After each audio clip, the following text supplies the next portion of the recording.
Be more funny without Justin anyway. Yeah, right. He does have a tendency sometimes to kill a joke. Speak of the devil. Just in time to kill a joke. Just in time to kill a joke. That should be his t-shirt. My t-shirt is "Today is not the day to pick my brain." Justin's is "Just in time to kill a joke." Yeah, it's birthday to all right. Hey, Squirrel Beard. To Squirrel Beard. Happy birthday, dear Squirrel Beard. That's funny.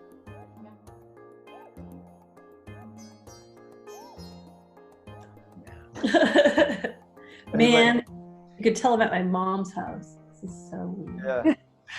This is the part I think is really funny, Elizabeth, that like we live across the street from each other. But right now, you're actually about 1,000 miles away. Yep. And oddly enough, you're actually closer to the town where I grew up than you are to where we currently live across the street from each other. True. Check this out. Oh, Wow. Nice. What is that? So this is from Elizabeth, Illinois. Nice. A mere, I don't know, I 7, don't 8 know, miles? like 17 miles maybe, 20 miles. Oh, that seems, no, not even 20. Maybe Where it takes you 20 Marianne, minutes to get there. That's probably what it I is. would say Fewer 17 miles. miles from where Marianne grew up, Yep. Wow. which I just drove through yesterday. So you just decided to go home for a break or what? Break. Interesting. Or working from the Midwest? What? Like you wanted to A change of scenery while you are. The actual original concept was that my parents might be able to watch Matilda in the mornings for school, or basically all day, so that Laurent and I can both have a full day of work. Because we don't, I mean, academicians don't live near their families, right? So it's like that whole infrastructure of like, well, you can have somebody watch them. And you're like, ooh. Yep. What magical person do we speak of? So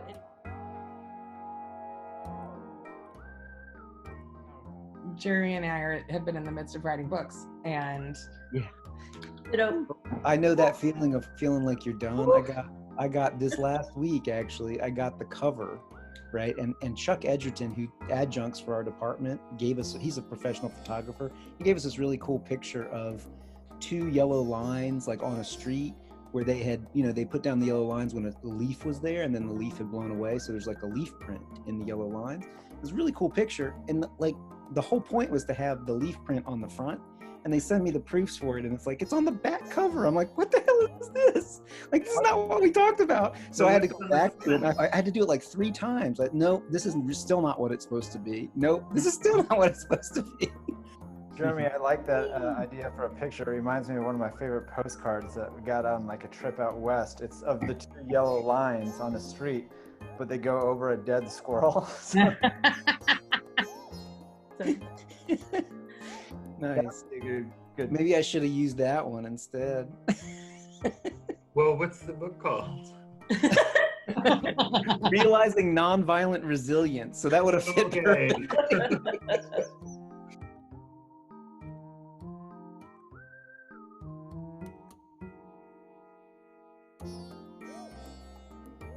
hey everybody, we have made it to season 4 of Liquid Philosophy, and we welcome you back to our ongoing conversations with folks from UNCG about the work they do and why it's important. I am Marianne LaGreco, and we have some great guests with us. This time we've got Elizabeth Perrell and Asa Eager. We will introduce them momentarily. But with, alongside me, in front of me, whatever, are also Jeremy and Justin. How are you guys? Good. How are you? I'm good. So we are still in a pandemic podcast, and we've had some interesting things going on at the university and our work. It's been a few months since we've seen you, so welcome to a September episode. We are hoping to do 3 episodes this fall and 3 episodes this spring. I think we kind of like this video format and kind of keeping it casual and conversation. So we're going to go with it. So from all of our remote locations, welcome to you all and welcome to our guests. Jeremy, I'm going to kick it over to you next because you're going to give us a little bit of a toast to kick things off and then we'll get to it. All right. So raise your glass. I have my golden glass. I'm going to give this toast because I spent a lot of my day working on a report, which was not like fun to do, like administrative things. So I'm going to say here's to mind-numbing drinks and academic thought, and not to mind-numbing reports and administration. Cheers. Cheers. So what are y'all drinking? I've got another one. Oh, Opium. local. Local. Do you have, Elizabeth, do you have rosé or white? It is white. It's Pinot Grigio. I think it's Italian. I went a fancy. rosé. What do you got, Mary? Is that a milkshake? I have a milkshake, no. I have a vodka tonic because I thought I had 2 beers in my fridge and I did not. And so, but I did have vodka. I will actually recommend, first of all, my Golden Girls glass because this is fun. It's called End of Days Vodka. It's local. It's North Carolina. And I thought it was kind of appropriate. I was like, hey, it's a decent drink to drink while you're. Which golden girl are you? I feel like I am a combination of these two. And which is weird because they seem fairly like polar opposite, but there are bits of me that are very Rose and there are bits of me that are very Blanche. They always had a little tete-a-tete, like they right. Uh-huh. Okay, so we didn't hear what Justin was drinking. What was that? We didn't hear what Justin was drinking. Yeah, Justin, what are you drinking? Sorry. Westbrook One Claw Rye IPA. Classy. North Carolina. How is it? Is it like really bitey like IPAs, or is it a little less bitey because of the rye? It's drier. Oh, dry. I thought you said like, I was like, how do you do rye and all of that? All right. No, it is rye, but it's dry. I got you. It is dry. Sparkly. All the IPAs these days are like fruity and juicy, and yep. It's too much. I can't do it. Gotcha. Okay, I wanted to put a plug in for Marianne's home region. Can I do it? Yeah. So, I'm not drinking it. I got a growler. You're drinking a whole growler? I'm not drinking the whole growler. Highway 20 Brewing. Highway 20 West. Oh man. Highway 20 West, baby. To my hometown. So, I am actually in my hometown right now, trying to make it so my parents can watch my child. Nice.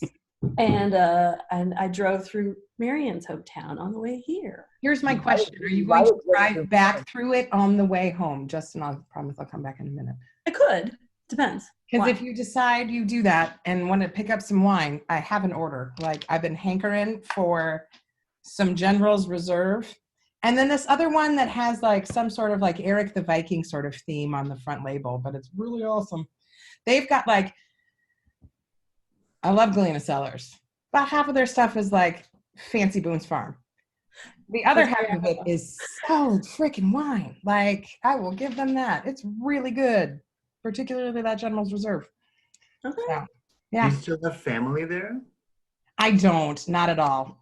In fact, if I went back there to stay, I'd have to get a hotel room, which is weird. That's Elizabeth, you can bring some stuff back. Yeah, right. Exactly. Because I've only been back since 2000. I think I've been back there just like 2 or 3 times. It is adorable. It's adorable. Seriously? It's a cute little tourist town. Justin's been there. One of the cutest.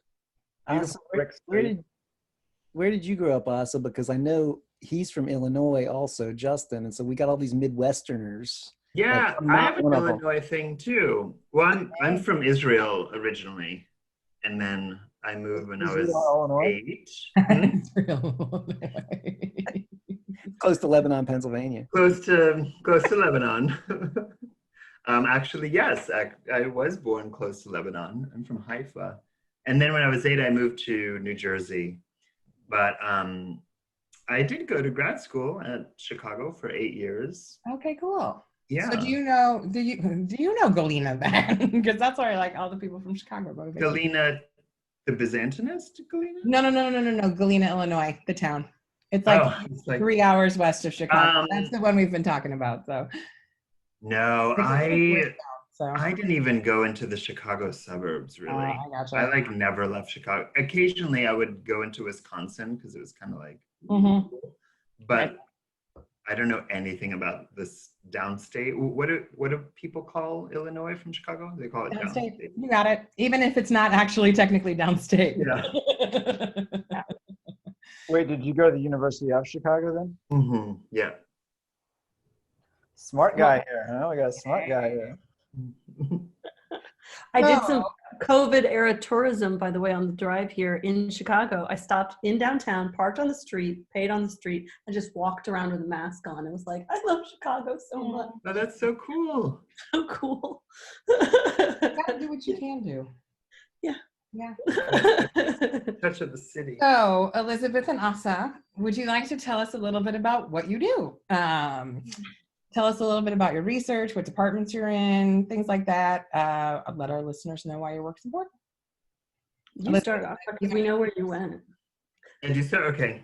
I was going to also put a plug that my wine is from my local neighborhood bar. Since COVID, they just, they'll just deliver you wine. Nice. Which bar is that? Yeah.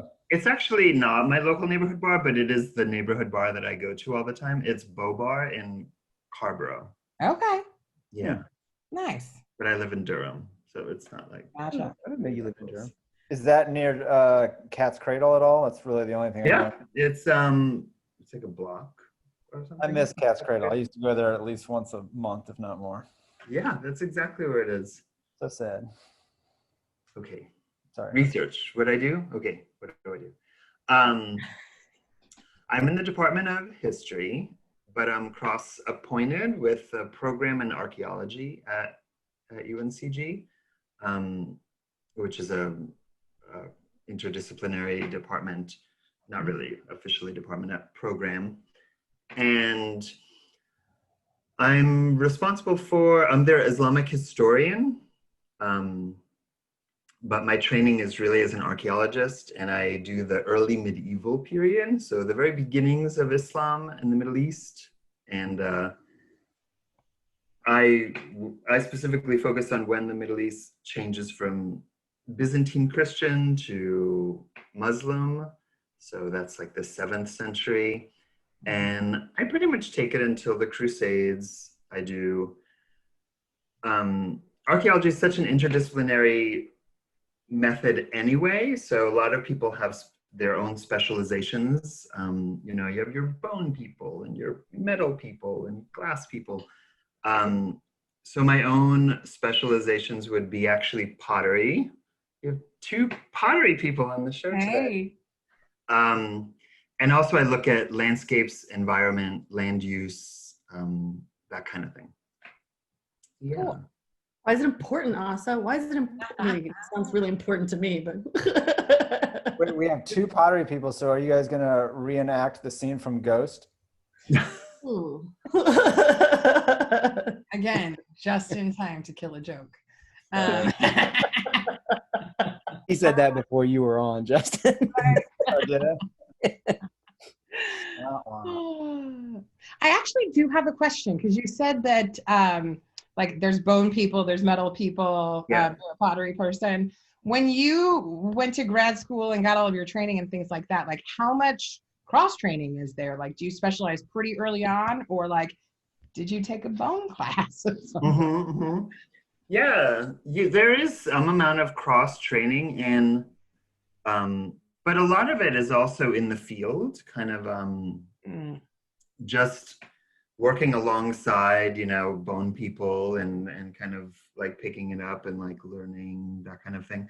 I would say if I didn't do what I do, the specialist that always kind of peered over their shoulder while they're working, probably annoyingly, would be the conservators, the people that restored, like glued pottery together and Hmm.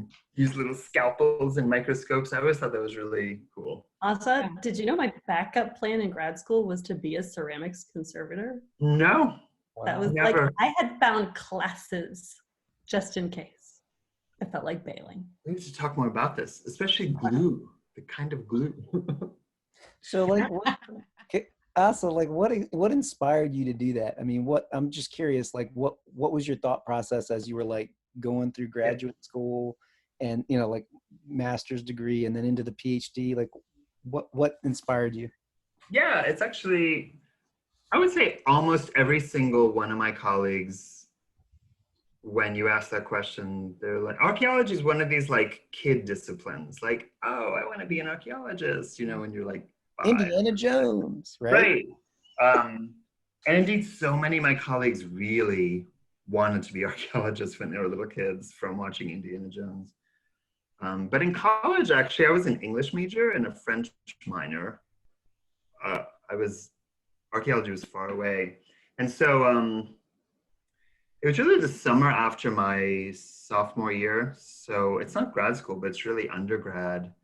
And my parents asked, you know, what are you going to do this summer? And I was like, oh, I'm going to, you know, go back to Israel, visit friends and family, lie on the beach. You know, that's what I'm going to do. And they suggested, why not try a dig? Why not volunteer? Because Israel has this, lots of the digs are volunteer based.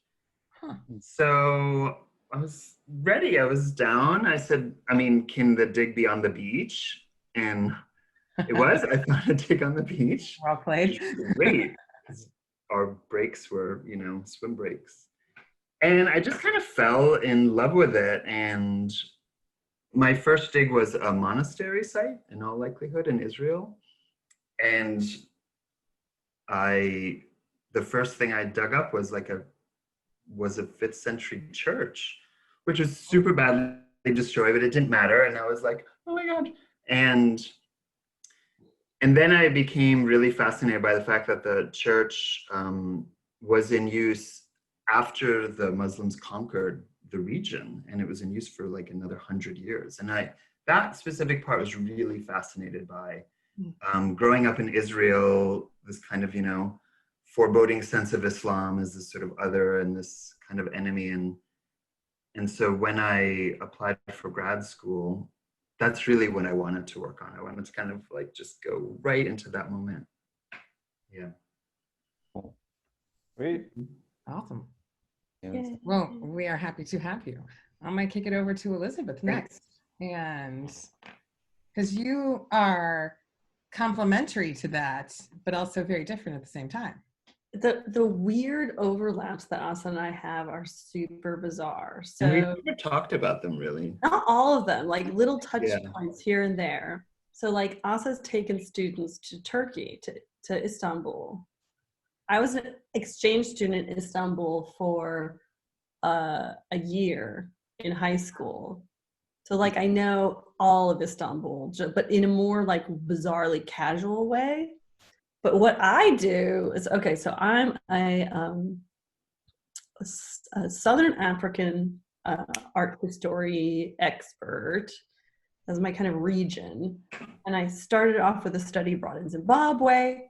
So then I went to Indiana University and I went to go do my master's. I did it on a specific Zimbabwean stone sculptor and kind of how he got out from under the thumb of a bunch of like white capitalists and became his own capitalist. But about like, but you know, in a way of like how to kind of become liberated financially as a stone sculptor in Zimbabwe. Okay, so Dominique Ben-Hura is his name, and I ended up having to do the final interviews with him in Canada, where he was doing a show because Zimbabwe was going to hell in a handbasket because Mugabe had just gone totally off the rails. So then all of my advisors were like, Elizabeth, you can't work in Zimbabwe for your PhD. It's not gonna work. So then I had to reconsider what I was studying. So I was like, okay, South Africa has amazing ceramics traditions that are extremely important to kind of more deep belief structures. Mhm. So I started studying Zulu ceramics, and there was also a Zulu language program at Indiana University. So I took like 5 years of Zulu, did a Fulbright like study abroad summer, winter there, because I study beer pots. That's what I do. So I study kind of beer, how beer is. This is why you're so appropriate for this Yeah, that's right. particular podcast. We find But it- I've also like now connected with the people who study North Carolina beer at the library who seem awesome, right? And so we were talking and we were like, beer. So it was women's work originally. yeah. And then, so basically in South Africa, what happened was the pre-apartheid governments in the Durban area tried to basically make it illegal to brew beer as a woman or as an independent anybody in the city, right? But because workers were supposed to buy their beer at municipal beer halls, so you would earn money and then you'd have to spend it right back in the municipal beer hall in order to have your beer. And basically it was this whole idea of how to undercut and basically remove women from the urban sphere. Wow. Black women. So Black women shouldn't be in cities unless they're domestic labor, is the apartheid kind of regime's whole thing. So basically what I study is like women who are entrepreneurs, who are beer pot makers and brewers, mostly in rural areas outside of Durban, who kind of continue this history of pot making that's super important because you present beer to your ancestors. It's like it's like a main symbolic focus, and you like pass it around in a group drinking situation, and it's like super like it's the food of the ancestors and has all this kind of like metaphor behind it, as do the pots. And then, but what I study is how the women and their life and their art change because of the apartheid regime, because of, and then global capitalism. So how do pots Jeremy become just art? got excited. His neoliberalism eyes just like lit up right there. So how do pots become art? Right. Then, And then that now is sold for like one pot is like $5,000 if it's in a gallery in Chicago. Wow. But it's only $100 if it's in rural Somebody sells it South on Africa. Wow. Right. Interesting. So Well, cheers. Welcome. cheers to that. I was just going to say too, it's cool to like hear you guys talk about what you do, because we sit on HNAC steering committee meetings and I didn't know half of the stuff you told me. So it's kind of cool to get to know a little bit about what it is you guys do. And I like raised all these questions, I was thinking, I this connection here. And we all have like that 6 degrees of separation thing. Like I once flew into, I was thinking as you were talking about Zimbabwe, I once flew into Zimbabwe, not knowing I was going to Zimbabwe. I was in Kenya and I was flying to South Africa, but they stopped it. No, actually that's not true. I was flying to Malawi. And so Malawi is like closer to Kenya, right? Geographically. But I get in the plane and I sit down. It was, an African airline. I can't remember what the airline was. And I sit down and the people come on the loudspeaker and like, welcome to the flight to Harare. And I'm like, what flight is this? I looked at the guy beside me and I was like, are we going to Harare? I thought I was going to the long way. And he's like, oh, you are. We just stop in Harare first. It's like those flights that say they're direct to South Africa from Atlanta, but they stop in Senegal. That almost killed me once. Yeah, I was freaked out by it. And it was funny because I have a friend who is actually an artist from Zimbabwe, and he lives in the U.S. now. And I came back at the time. I've kind of lost touch with him, but I came back, and at the time I was like, I texted him and I was like, you'll never guess where I was this week. Because he's from Harare. And I was like, I was in Harare. I had no idea that I was going to Harare, but I was there. That's the only time I've ever been there, just on the tarmac, when we took off again. Okay, so Jeremy, you mentioned HNAC. What is that? What does it stand for? And Elizabeth Hanasa, like, you kind of run that show this year. Yeah. Jeremy, what's it stand for? What does it stand for? Go. Here's your test. Are you a true steering committee member or not? I am. Humanities Network and Consortium. And I will let the two of you talk about all the wonderful things. And Asa is like the scheduling guy. So he knows everything that's happening on this massive calendar that he creates.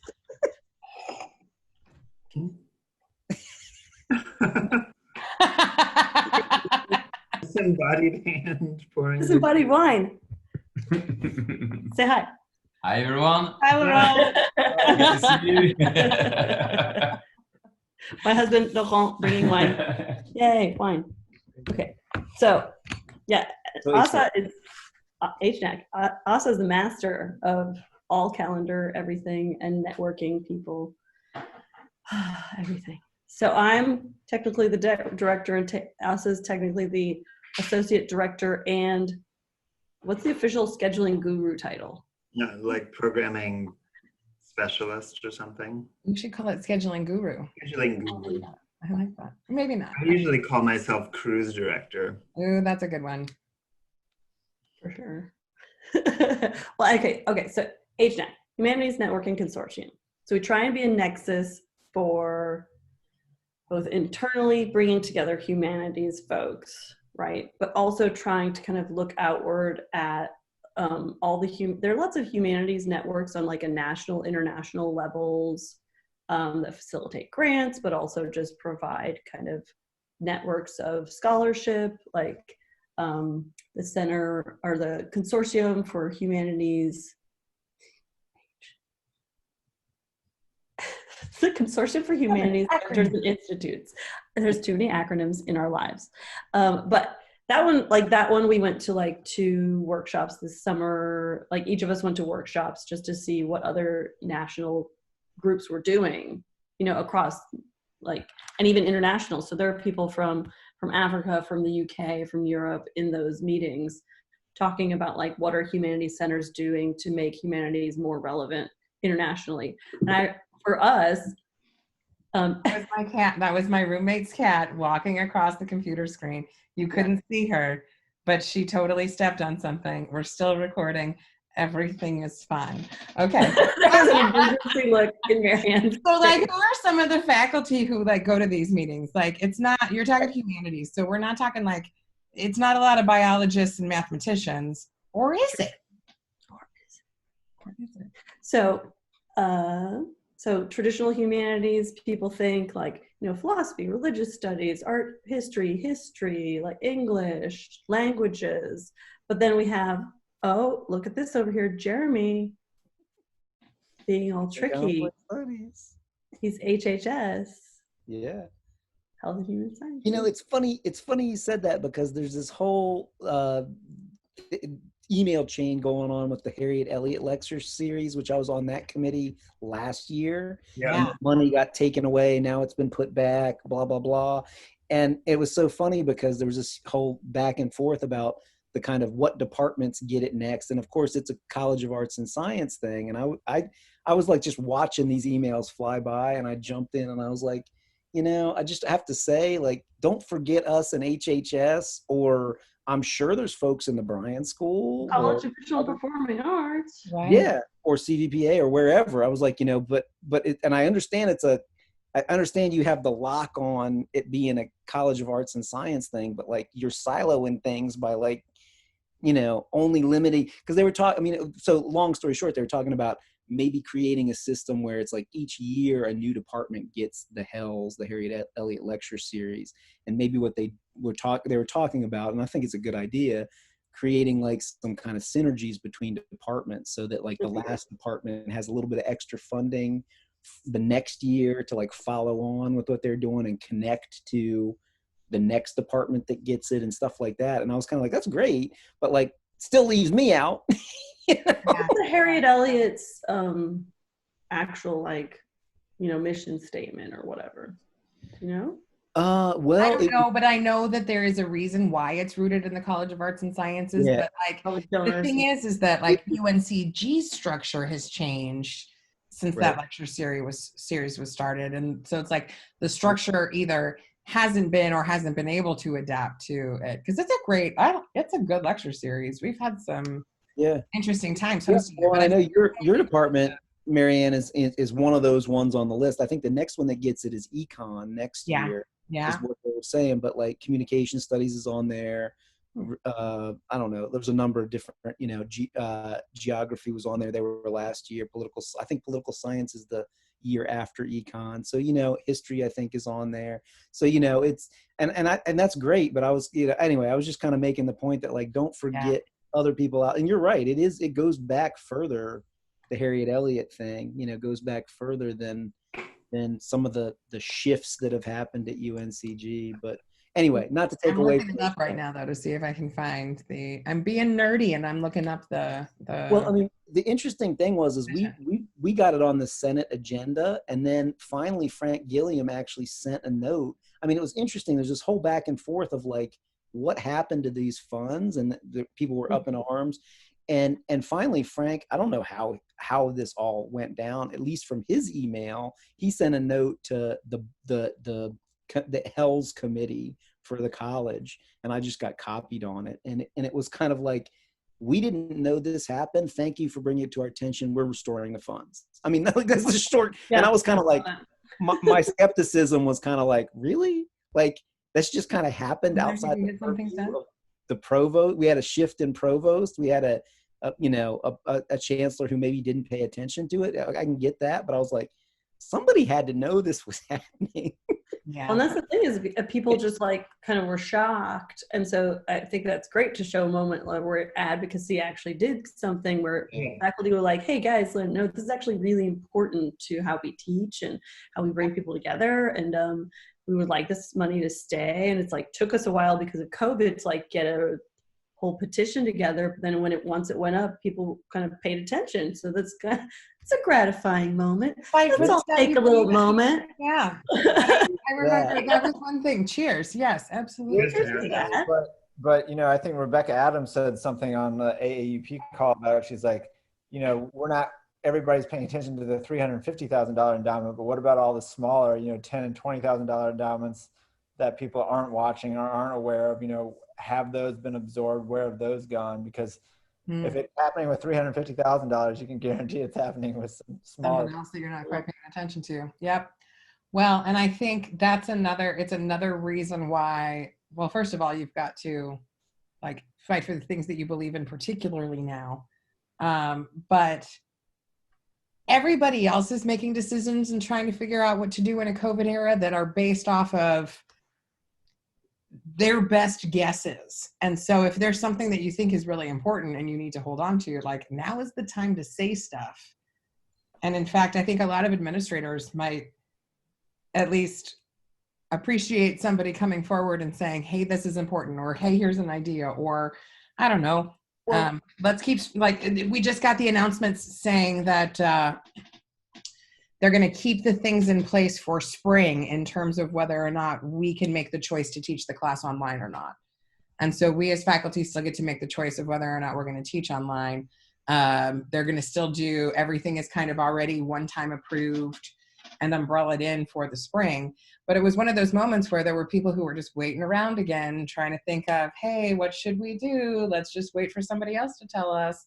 And my perspective is really, no, you tell me what you wanted. Like, I'm a graduate faculty director.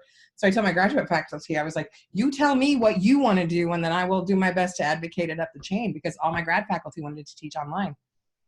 And classes that had not yet been approved through the normal system. And so I was like, I will tell people what needs to be done. I will not wait for someone to tell me what needs to be done. Yeah, no, it's that, but it's kind of key. You're speaking to this thing of that you have to keep your eye on the ball too, because otherwise, I mean, I'll give you another example. I edited a journal, and all of a sudden my publisher was like, hey, UNCG dropped the journal from subscription. I said, what? So I went to them and they said, oh yeah, we had to determine that before the budgets came out and with all these budget things, but yeah, we'll reinstate. I mean, so immediately when I sent them the email, they said, oh, we'll reinstate it and we'll get the JTPP back connected to UNCG, and we'll subscribe to it. And then in the email, it was kind of interesting. They said, we'll be sending out a list to faculty soon to show all the journals that we're thinking about canceling. And I'm thinking, I haven't seen that. Like, where is this information coming from, or is it going to come? I would not be surprised if a lot of things like that just get canceled. And unless you notice, unless your eye's on that ball, Mm-hmm. you're gonna miss it, right? And then all of a sudden they're gonna say, oh, sorry, we don't have the money, right? And because we're in these budget crunches now for that. So I mean, I think it is a win. The Hells example is a win for kind of faculty governance in a way, although there was a lot of pushing in the backside. Aaron, Alan, and myself and others just kind of continually saying, hold on, what's going on with this? And it took a little while for that to happen, and eventually it did. But without that, I wouldn't be surprised if it was just like nobody noticed, and we'll just anyway. So it's the managed campus, right? We'll just like these administrators will make a decision without necessarily connecting to faculty. It's the neoliberal university. Well, or just also just being like somebody who doesn't think to advocate for themselves. I think that's the other thing is there's just sort of some things that people think, oh, well, it's going away. There's nothing I can do about that. Mm-hmm. But at least to try and advocate for what like Marion was saying, something you believe in. But I mean, like African Arts is the journal in my field. I've asked for it to get subscribed for years, and we still don't subscribe to it. Like I have to like interlibrary loan my own publications. Wow. Which is ridiculous. Mm-hmm. Yep. And I was an editor on the journal up until this year. What is redunculous a combination of? Ridiculous, and what's the unk come from? Ooh, this is a good question. That is a super good one. Because that's an old school, like that term's been around It's been forever. used in frequent movies from the 90s. Funk? Maybe Yes, it's very not nice. just like an emphatic. It's not. I don't think it is a mashup. I think you are correct, Asa. Yeah. Neologism, not mashup. Mm-hmm. But we should also say, what do you think HNAC is? HNAC stuff. Bring it back. Yeah, I think it was born from this moment where STEM fields and all these other departments where humanities was basically being deemed irrelevant. Why study it? It doesn't lead you to a job. There's no big funding. Departments were being cut at universities. Departments like geography departments and classics departments and religious history, for instance. and like what? Art history. Some have been cut recently. Yeah. Right, or being like merged into others, and so I think HNAC formed out of that, but we also very much didn't have and wanted to have something like a humanities center that can, recognizing that all of us do this amazing work, but we tend to be siloed in our own little bubbles. Mm-hmm.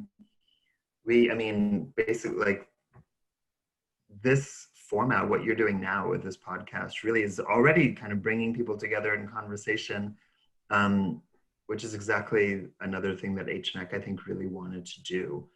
And I'm really glad for it. So when you ask can like scientists come on and this and that, and I think we do tend to look for some things like programming that might appeal to the business school or, nursing school or something like that, recognizing their cross pollination moments, but also more importantly for them to come and hear humanities lectures and things. So one side of it is certainly programming.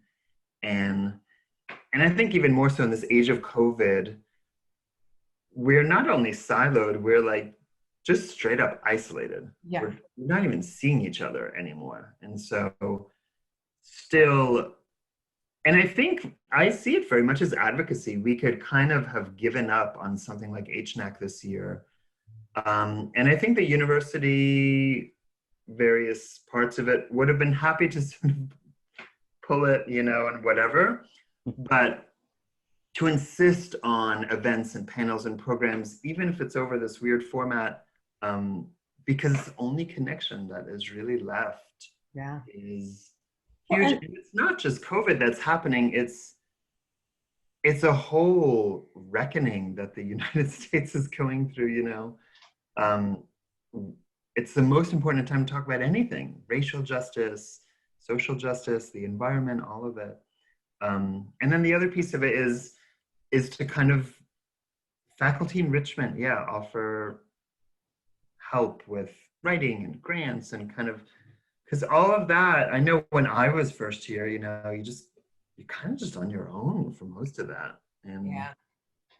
Right. I remember when I first got here, I didn't realize that the university had to approve the grants before you actually sent them out to the institutions. yeah, Ramsey's. Thank you, Jenny Edner, my mentor from the new faculty mentor program, who when we were at a casual meeting at her office, and I was like, oh yeah, I'm submitting a grant. She's like, oh, you taking your folder over to Office of Sponsored Programs? Because this was before we had all the electronic stuff. And I was like, what folder? And she's like, the green folder. And I was like, what green folder?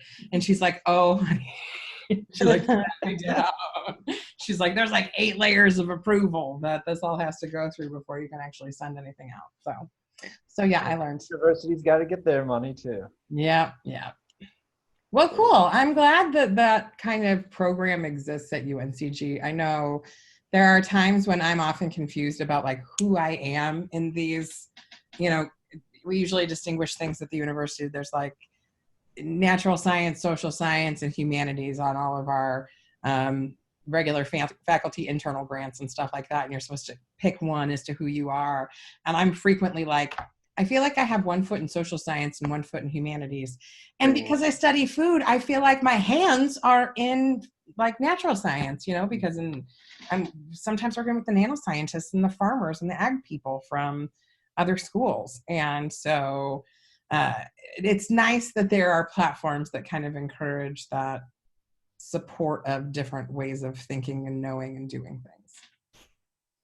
things. Well, yeah, I'll precisely. record that. That's the nice plug for HNAC right there. I know, right? I'm a good soundbite. Somebody once told me I'm a good soundbite, so all that public speaking training. So how's your life been pandemic-wise? And that's for everybody too. Like, I realized in the beginning when I first introduced all of us, because we used to make like a slightly bigger deal about, hey, we're in a pandemic and all of this stuff is weird at the beginning of our season 3 episodes. And now it feels normal. It's like, hey, we're back on Zoom. And it's like, I don't like to use the new normal language because I think that got appropriated to a lot of different things that are weird. But there is definitely a different sense of normalcy and routine that I think a lot of us have just gotten used to. Well, and part of that weirdness will be on display tomorrow night if anybody's going to be watching a specific historic event on Yeah. So I'm going to do a plug because Hey. I've been working with the Peace and Justice Studies Association kind of conference planning committee.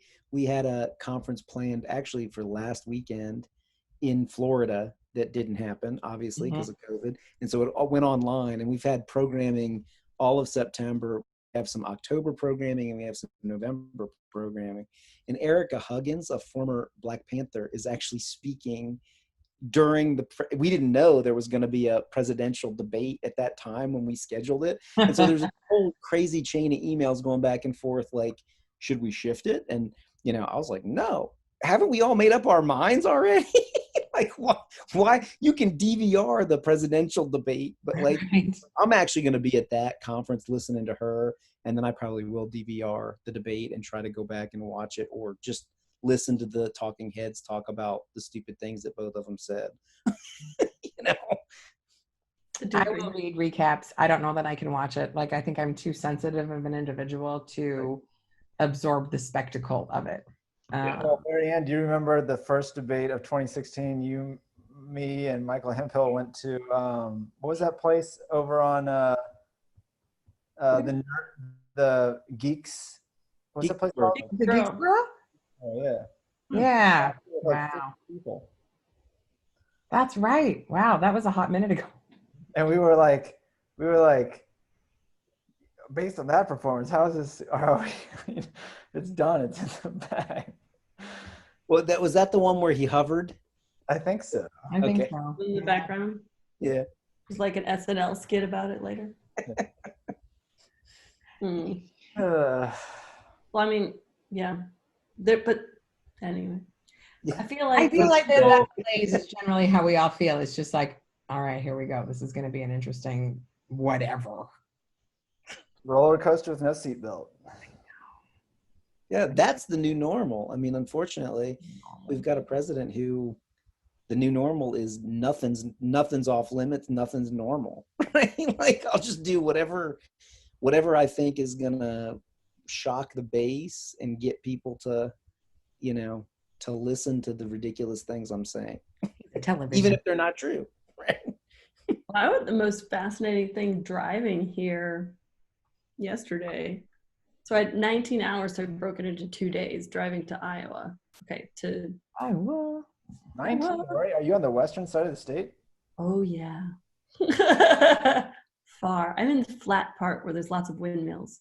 Like not quite Council Bluffs, but on the way. Or past. Council Bluffs. No. Anyway, you go.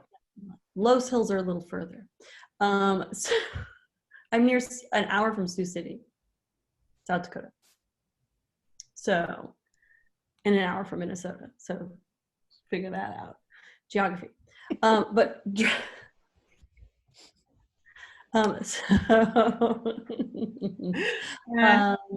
but driving here, so I drove through the area where there's this contest between a Republican incumbent, a woman who was all these really bad, like cheesily produced radio. Joni Ernst?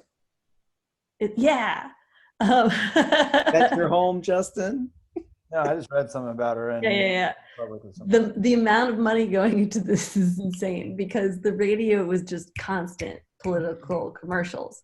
And that's the thing, is it's one of the few Senate seats that's like the most hotly contested in like a normally, Iowa swing state, where it's like two women against each other, like, and it's all of the commercials were all about Social Security and like the defunding basically of Medicare and Medicaid, and like just the fact that there's gonna be no social support network.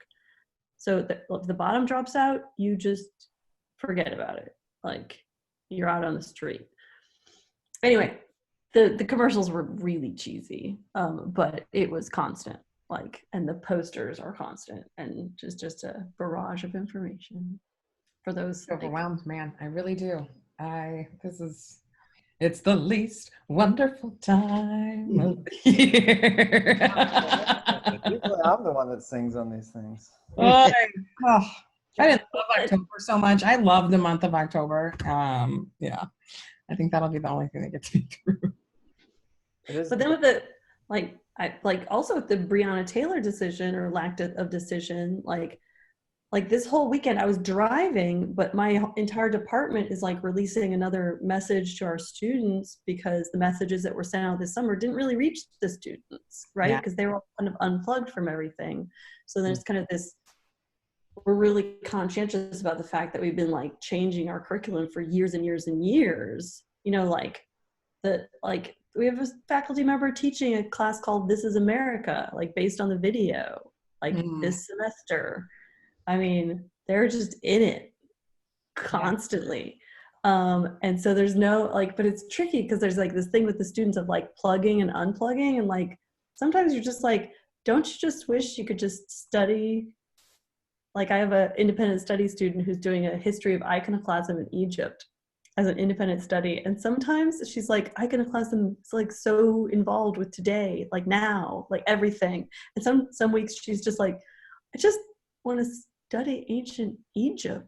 And this is like a young Black woman who's just like, can't I just study ancient Egypt for a minute? Like, really? I'm like, you know what? You can. I have to study it. Yes. Hatshepsut. Let's just talk about Hatshepsut. It's okay.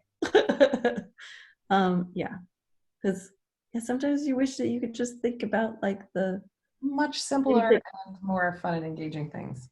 The things that make you excited about history and peace and conflict studies. One thing I've noticed is I feel like I've been pretty lucky with some of my teaching this semester in that I'm doing another podcast. I'm totally moonlighting. It's not, stepping out on us. Our 30 listeners, hello. But there are, the only listeners of my other podcast, I think, are the 24 people who are taking my class right now. So it's this community and communication class. And I taught it in the spring and had to triage it in ways that I knew I wanted to do differently this fall. And one of the things that I thought about was, instead of doing video lectures, I'm going to do podcasts. I had a friend of mine, Sarah Mine and Jed, who recommended it. She teaches classes at University of Wisconsin-Madison. And she brought up a really good point of, if you're going to teach online, her preference is strongly for asynchronous instead of synchronous. And she says she does podcasts because students can listen to them while they're cleaning their house, while they're in the car, while they're working out. It gives them a lot more flexibility. She does the podcast, or she finds podcasts about the topic. She records her lectures as podcasts. And so, so anyway, I decided to go ahead and do that for my community and communication class, but I wanted to do mine with segments so that it kind of broke up a little bit. And one of the segments that I'm doing is based off of an assignment that I normally do in my class. And Elizabeth already knows about this. I'm just laughing about it multiple times. And I usually have my students go places in Greensboro. It's a community and communication class. So I'm like, go to a city council meeting, go to a park, go to a library, go to a small business. And I didn't know where we were going to be at the beginning of the semester in terms of cases and such. And so I was like, I don't really feel like I can make that an assignment per se. At the same time, I still want them to get to know Greensboro. So I now have a podcast that has a segment called Driving Around Greensboro with MLG, where I'm literally taking my students on a driving tour. I started off with, I left campus and I drove downtown. And so it was perfect timing. Like my setup where I'm explaining why I'm doing this, I end up at the corner of Market and Eugene. And I'm like, hey, there's the sheriff's office and the jail. Hey, there are the courthouses, the county courthouse and the federal courthouse in case you ever have to go for jury duty. And like, I end up then rounding the corner on Green Street to go check out the Melvin Municipal Building. And then I turn left on February 1 and I end up at the Civil Rights Museum. And so I start talking about the lunch counter sit-ins at the Woolworths and how that really, spearheaded a lot of civil rights movements, particularly the lunch counter movement in the 60s. And like, I've had some of the best responses from my students to these podcast episodes.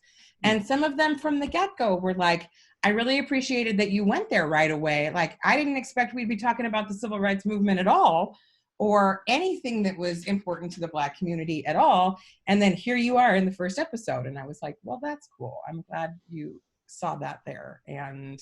But really, I mean, it's kind of, I guess the pandemic to a certain extent has forced some creativity that I'm going to be keeping. Yeah. Mm-hmm. I don't know. What else are you seeing some of that in your own stuff too? Like it forced some creativity, but you're kind of digging what came out of it? Negative creativity over here. Negative creativity. You're like, no, I'm just wiped out. Yeah, with teaching online. And it's been, like everyone is saying, it's like double the work. It's a lot. One class is more rewarding, I think, than the other in terms of student engagement. But it's hard. Like I think I'm doing both an asynchronous and a synchronous component for each class. So we have the pre-recorded lecture and then we meet live to discuss it. Yeah, but pandemic life, I would say a lot of my priorities have shifted. When at the end, when this all began in March and then definitely over the summer. So I got heavily involved in mutual aid. Durham has formed a whole mutual aid system. Greensboro has one too. Yep. Which is great. And in Durham, it's on the level of neighborhoods. So each neighborhood is basically organizing itself. So I'm my neighborhood's point person, and that's been amazingly rewarding. Just kind of setting up each block maybe has one person, like a block captain kind of thing, who kind of has everybody's contact info and checks in, but also in case people have needs or what we've noticed a lot now is just a lot of people from outside the neighborhood with food and rent insecurity. In other parts of Durham that are less affluent. And so, yeah, so kind of organizing the neighborhood for this kind of redistributive justice. And I would say, so all that's, I think, kind of been amazing, kind of where I feel like we're at right now. And teaching, of course, has been really a challenge, but wonderful too. But when there have been some, when things come down the line of like, I'll be completely honest since we're recording, like, let's do assessments for our student learning outcomes this year. And Yeah. just the most ridiculous kind of levels of service. I'm like, can we hit pause on some of that stuff? Those are the reports I was working on today. Yeah, I mean, Well, and that's the thing that Lisa Levinstein got together a whole letter to talk about the fact that anybody who's doing any sort of caretaking work, yeah. zero bandwidth for all the extra. But Like- who gets all the extra? Usually, everybody with caretaking work. So. Absolutely. All right, we need to find a fun story to. That's a bummer. So other creative fun stuff during pandemic. One of the things that I have absolutely loved are all of the table reads that are going on Zoom right now. Like I watched the Princess Bride one, where they got the original cast from the Princess Bride together and did a table read, and it was pretty freaking great. Like you can still go watch it, and you can give donations to Wisconsin Democrats because they're organizing, because they're also another state that can go interesting ways when it comes to the election. And so, but it was awesome. And Mandy Patinkin like brought it. He still has the sword from when he played Inigo Montoya. It's great. Yeah. Billy Crystal still has the Miracle Max hat. Awesome. I have not yet watched the Fast Times at Ridgemont High one, but I've heard it is hilarious. Oh, that sounds funny. Yeah, You're it's just not the way original cooler than cast. I am. Aloha, Mr. Hand. It is not the original cast, but there are apparently some funny moments in there. So that has been at least one pandemic moment that I've appreciated. One pandemic moment. One pandemic moment. What else, y'all? Like, we're gonna have a last call in a second. I haven't done anything out of the ordinary except not go to concerts. I mean, Yeah. to be honest, my life is kind of not that different in many ways. I still am sort of a loner and still hike all the time and still read all the time and whatever. And I'm teaching in person, so like that part of the thing is not really for me. But I certainly miss my concerts because I stopped keeping track, but at one point since March, I'd had over 30 concerts postponed or canceled until whenever, next year or whenever. Mm-hmm.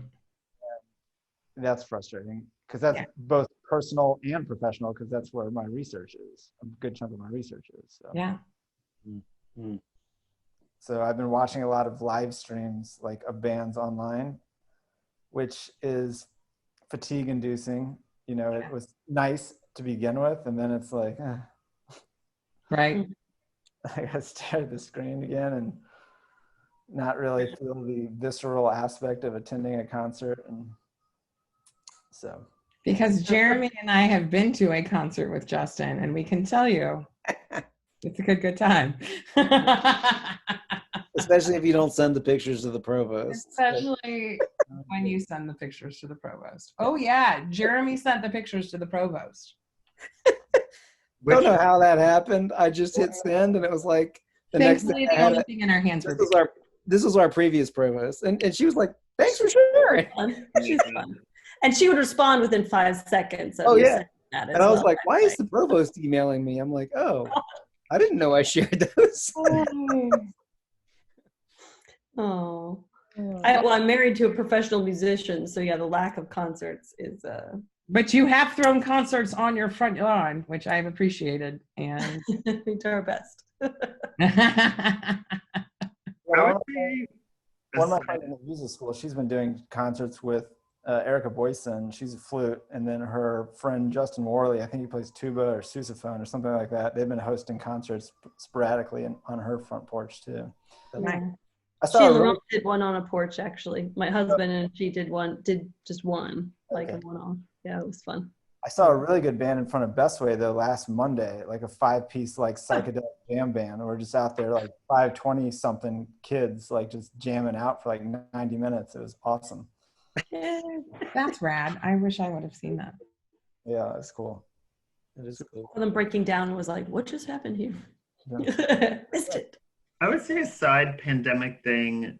So I had planned to start a whole new dig this summer in Israel at this kind of huge site, and I had like 15 undergrads that had like signed up to get 6 credits, this whole thing, and of course like gone. So yeah, I just dug in my own yard for the pandemic. So like have this huge garden and then chickens. Oh, wow. Because I just like picked a bunch of stuff. Oh, wow. Okra. Nice. Yeah, Awesome. and that's been super awesome, I think, especially, you know, and thinking about like the mutual aid part and Marion, like food, just like planning and growing way more than I possibly need and just kind of like giving it away and giving eggs away. Yep. Do archaeologists do a lot of scavenger hunts out of curiosity?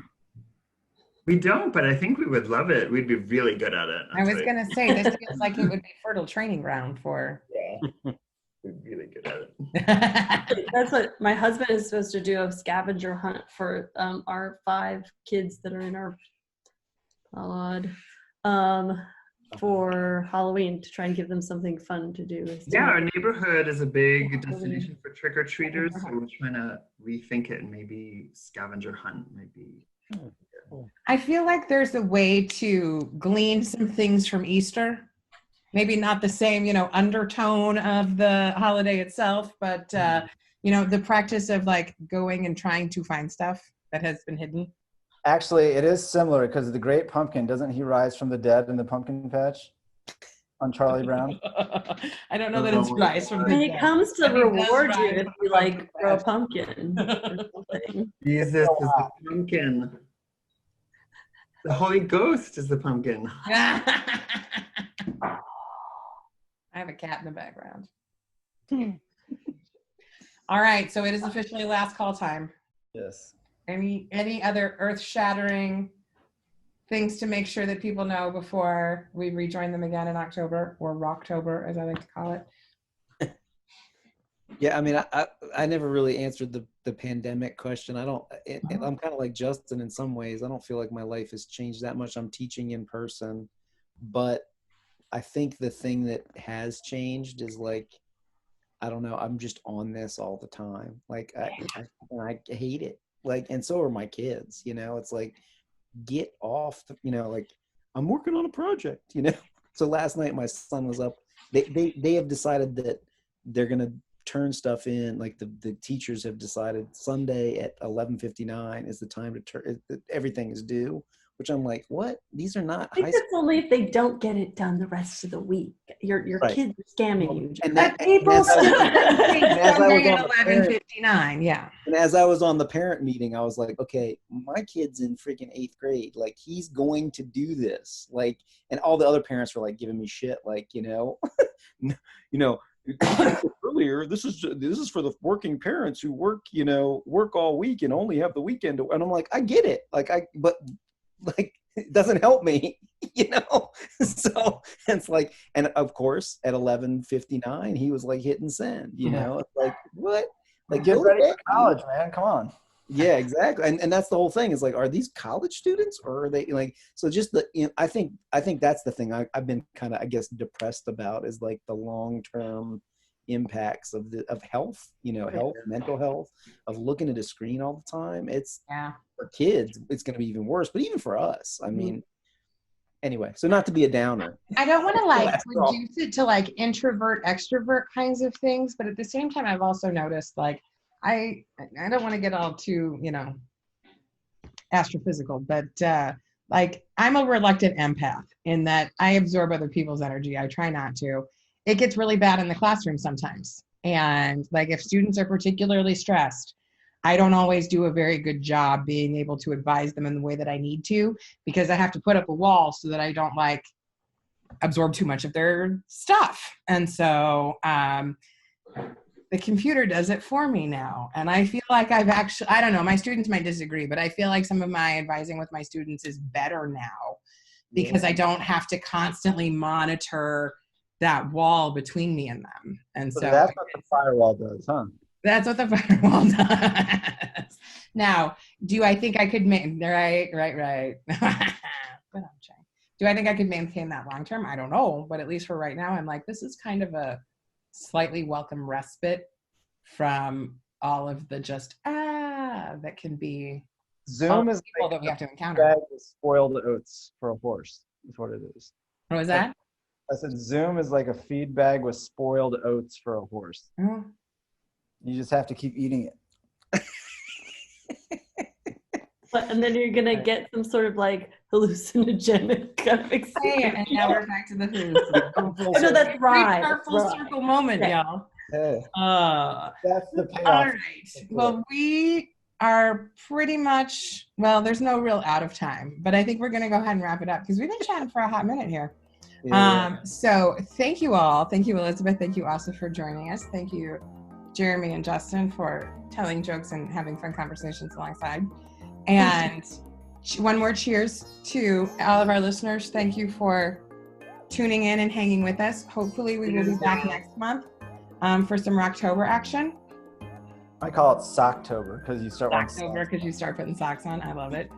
I don't know who, if anybody out there has requests, who should we interview? Maybe we should open up for that. Email Justin. All right, y'all, take care, stay safe, stay healthy. Thank you. Nice Thank you guys. That was We'll be fun. back for more fun. Bye. Yeah.